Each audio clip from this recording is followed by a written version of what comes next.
All right, we're going to be talking all about lighting for personal brand photography. Here we go.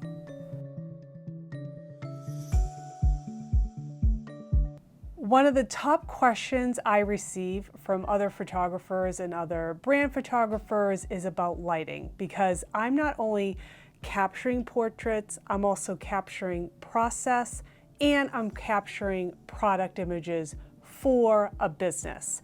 So for that whole arc of different images, there's always different lighting scenarios and challenges that you have to work through. And I have kind of like my go-to kit and my go-to lighting for different things that I wanted to share with you today. And first I wanted to tackle gear, what I'm using, what I've been using for years, and hopefully that can be helpful for you as well when you're thinking about different type of lighting for your brand photography. And I should also mention, I am traveling to my client's place of business. It could be a workshop where you have all fluorescent lighting. Could be a studio space with amazing lighting, a store with no windows and again, some fluorescent lighting. You could be in an office space, again with fluorescent lighting, maybe a window.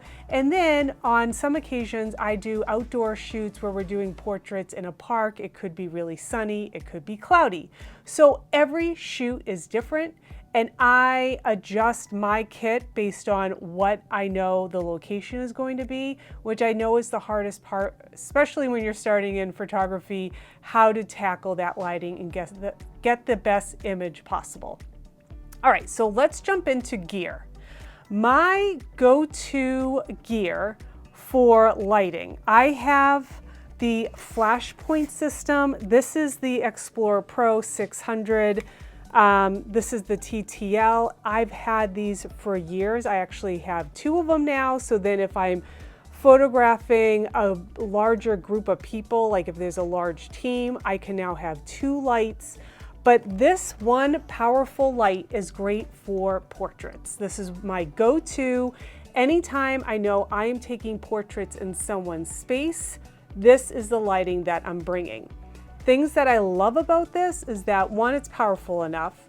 Two, it's wireless, so I can have this anywhere we want, whether we're outside in a field, we're in a barn with no electricity, or we're in an office. This will overpower a lot of the other light that might be happening in the space. I love that I can control the lighting output with the transmitter that sits on top of your camera. So if I am talking with my client and we're building that rapport relationship, I don't want to have to be running back and forth to all the lights and making adjustments. I can now just simply look at the screen on the top and make the adjustments that I need. So I've absolutely loved this light. I've been using it for years. And it's my go-to for all my portraits that I need out on the field. All right, so then other lighting that I utilize is a Speedlight. I've had this Speedlight for over a decade, and I will put on a diffuser on top. There's so many options for diffusers now. This is the one I have had for over a decade. It's a Gary Fong. It was probably when it first came out, but I use this all the time. This is great for if I'm on the move, there's no time to set up big elaborate lighting. I am capturing an event for a client. I am in a classroom for a local university capturing lifestyle shots of students in a room where the lighting's really bad.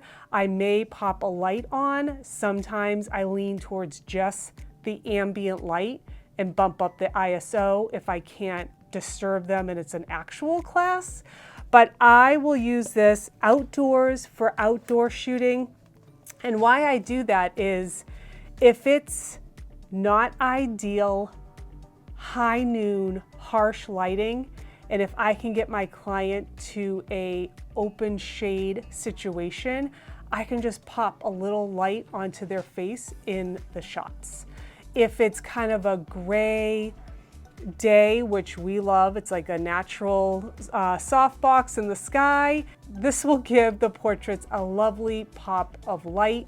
And so this is the scenario. I have this sit on top. I'm typically shooting at like 5.6. And I will have this on top, never directly at, I'm never in this type of situation where I'm pointing it like this, too harsh. I'm always like this, and this gives such nice soft light to your client. So this is my go-to setup for event photography, but also if I'm moving, if there's no like home base, I'm in a park, we're running around getting shots. This is kind of like my go-to setup. Of course, with technology today and cameras today, it can handle a lot of low light settings. So if I want to capture process, again, I'm moving a ton while I'm capturing process images. I might just bump up the ISO to 2500, 3000, and I'm capturing all the ambient light. And this camera can handle, this is the Canon R5C, can handle such low light situations that I might just, balance it in post if there's different lighting that I can't control, if there's fluorescent lighting, if I need to, gray card, balance it in post, I'll do that, and I'll just shoot without lighting during all that movement part. Okay, so then we get into product. Now, if I'm doing a straight product shoot, whether it's a candle subscription or bottles of products that are to be sold, and we don't have a human element to it, then I lean towards what I'm using in this video, which is my continuous light. I've been using the Aputure. This is the 120D2. The LSC. So I'm using the light now for this video, but this is my go-to continuous LED lighting for really if I'm doing a lot of product shots with there could be a human element if someone's holding an item, but that's my go-to for that type of shooting. I should also mention some businesses, I've been shooting with the continuous because it just made more sense and the images are amazing, and that has been for medical spas because we have needles so close to the face and we want things light and bright and great exposure on the skin. I've been leaning towards my continuous lights recently because it lights the whole room. They may have a ring light in the treatment room anyways, but I don't want pops of light happening with the patient, the mock patient, and the client when there's needles and like equipment nearby. Not that they're really doing the treatment, it's just I feel more comfortable, they feel more comfortable, and the continuous lighting has been great in that scenario. All right, so that is one more thing. So for the product photography too, this is another Aputure light that I love. It's geared towards video lighting, but I love using this for product photography especially. So if I'm on location and someone has a product or service, or we just need a little light somewhere to highlight a detail, I will use these all the time. So you can adjust, this is at 100% right now, 56K, you can adjust all the temperature of the lights, but if I just wanted to, pop some light onto a product, I use this little light all the time. All right, I want to touch on my modifiers. So we talked about this dome for the flash, but for my portrait lighting setup, when I know I'm taking a portrait, I use this Flashpoint System, and this is the 38-inch. This is glow, so it's in the same family, but what's key is that it's a Bowings mount. So if you have other modifiers that are Bowings mount, they'll work well with the Flashpoint. This is the 38-inch, works great for 1 to 2 individuals if you're taking a portrait of. I do have a much larger like Octa if we're doing a really big shoot. And then this is a little one, just wanted to show you this. This is essentially what it looks like. Great soft light. They're really easy to put together. If it's a tight spot, so again, I'm thinking back to like the med spas or any business that has like treatment rooms, if it's a doctor's office and their doorways can be tough and you want to throw some light in there. This smaller one, this is the 28-inch softbox, has been great to kind of clear the doorways. So this has been a great add-on to my kit depending on the situation. Okay, so one question that also pops up is how to prep and prepare and know what you're kind of walking into so then you have the right tools at your disposal. And many times some things can come out of the blue and not be on plan or on the list, so you always have to be able to adjust. But I always have a strategy meeting prior to any photo shoot happening for branding. And I do that for a few reasons. One, to have the client part of the collaboration and the design of their photo shoot that they're about to have. It kind of can ease some anxiety on what to expect. They have a plan. They know what props or things that we need to have on hand in order to tell their story, especially during that process phase. There's always questions with portraits on what to wear. My big tip is you want them to be comfortable, and jewel tones look so great in photos. So those are always my top 2 tips that I give people. But I also have a guide that I provide my clients. And if that's something that you're interested in, head to the description below. I have a link that you can download the wardrobe guide that I give to my clients. And hopefully that helps ease their worry of what to wear. The other thing is when we're deciding on the photo shoot list of the images that we definitely want to capture that day, as the photographer, I'm also thinking of logistics and lighting and what we need to capture those shots.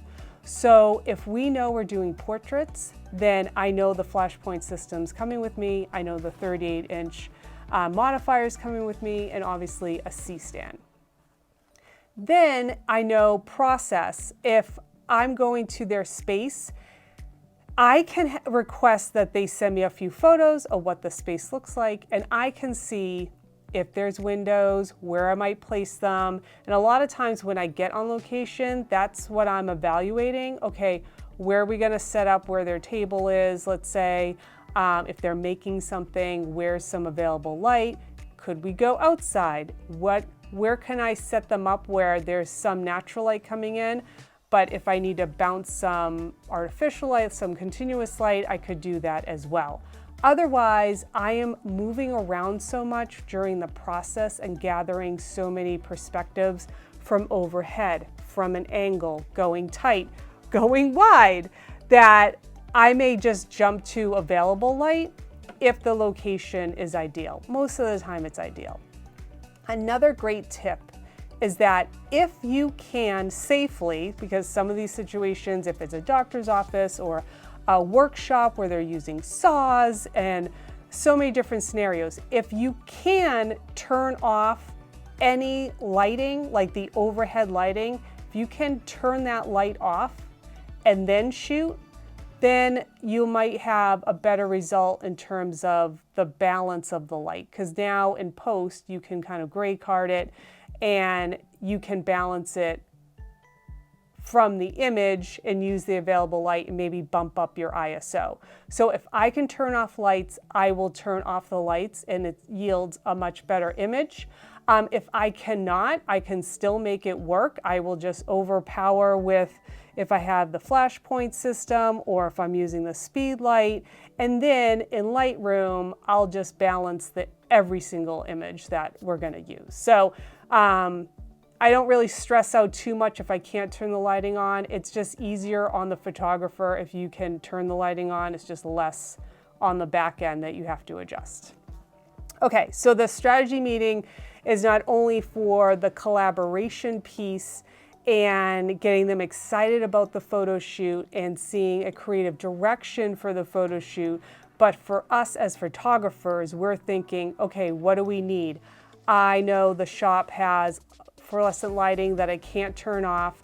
I can't set up a huge lighting system. I'm gonna be moving around a lot. Maybe I just do available light and adjust at the end. Or if I'm outside doing portraits, it's gonna be in the morning, the light is great, but now there's storms coming in, it's gonna be cloudy and we need to get the shots. Well, maybe I'm gonna lean towards my Speedlight so then I can be mobile and walk around. Then there's situations where I know there's gonna be portraits, so this is my first setup. And when I get to a photo shoot and on location, I'm trying to tackle the portrait first because I know my client probably has the most anxiety over that piece of the photo shoot. So I like to do all the lighting setup for the portrait first. Then I may just put that to the side or break it down. Then I go into my process where typically I will probably lean more towards the available light. And then if we're doing product, that's when I'm thinking about if I have continuous light, if they have great lighting, if I'm using these small little lights just to help out. Okay, all right, so again, if this was helpful and you want to learn more about the products that I'm using here or the gear, I'll outline everything below. If you're interested in that wardrobe guide, which I know all clients ask, what should I wear? I'll include a link to the guide that I provide my clients down below as well. If you want to dive deeper into the Flashpoint system, I do have another video for you that dives deeper into what they look like and how I've been using them. I'll link the video here and I'll see you there.